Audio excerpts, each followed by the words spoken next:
In New York, not far from the labor camp where our story unfolds, a young woman named Natalie Gabler begins her day. Under the rule of the dominion of the broken cross, every aspect of life is controlled by the iron hand of a tyrant whose mark sears the arms of his slaves. While Natalie sleeps, her dreams carry her through the turbulent waters of the storm of the worlds. Lightning splits the sky, briefly opening portals to distant realms. Amid the roar of thunder, she feels a deep, unexplainable connection to a young man she has never met, a longing that promises something beyond her harsh reality. Not far away, Christian Ehrlichman endures a similar fate. Each morning he rises with a dread that accompanies him to a labor camp where the sun's first light reveals only the bleakness of forced labor.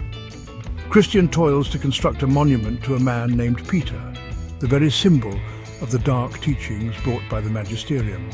Every step he takes is shadowed by a question: was he made for more? Both Christian and Natalie live under the watchful, oppressive gaze of a regime whose power is both physical and spiritual. Their world is one where freedom is a distant memory and every day is a struggle beneath the unyielding eyes of the dreadful king. Yet even in the depths of oppression, there is rebellion of the spirit. Natalie spends every spare moment seeking the forbidden words of poets and writers, voices silenced under the dominion. Among these lost treasures is the work of William Shakespeare, an eternal enemy of the regime for his defiant celebration of truth and beauty. Her secret search for these hidden writings symbolizes a yearning for a world where beauty, wisdom, and freedom can flourish, a hope that glimmers like a candle in the darkest night.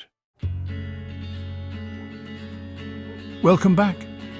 What we've just witnessed is not only a tale of political and physical oppression, but also an inner spiritual struggle, a theme that resonates deeply within our Orthodox tradition.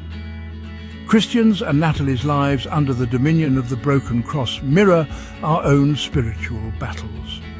In Orthodox theology, the forces of evil, symbolized here by a tyrannical regime, seek to enslave our hearts.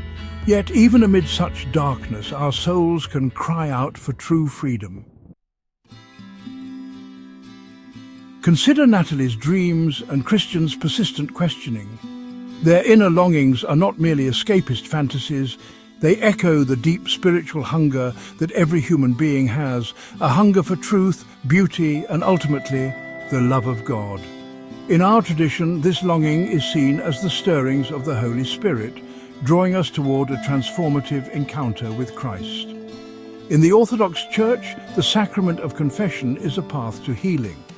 Just as confession lifts the burden of sin and despair, it offers a way to rediscover the light amid our struggles. Even when we are oppressed by worldly powers or haunted by the ghosts of our past, confession opens the door to the divine mercy of Christ, a mercy that can heal the wounds of our souls and restore our hope. Finally, Natalie's secret search for forbidden literature, like the works of Shakespeare, symbolizes the pursuit of hidden wisdom, a wisdom that challenges the dictates of tyrants and points us to a higher, transcendent truth. For us, the ancient writings of the Church, the lives of the saints, and the liturgical poetry of our tradition offer that same liberating insight. In this narrative, the despair of forced labor and the tyranny of an oppressive regime are juxtaposed with the inner beauty of dreams and the quest for truth. Our Orthodox faith teaches us that no earthly dominion can extinguish the light of Christ that burns within us. Through the mystery of confession and the living tradition of our faith, we find a path to healing and renewal, even in the darkest of times.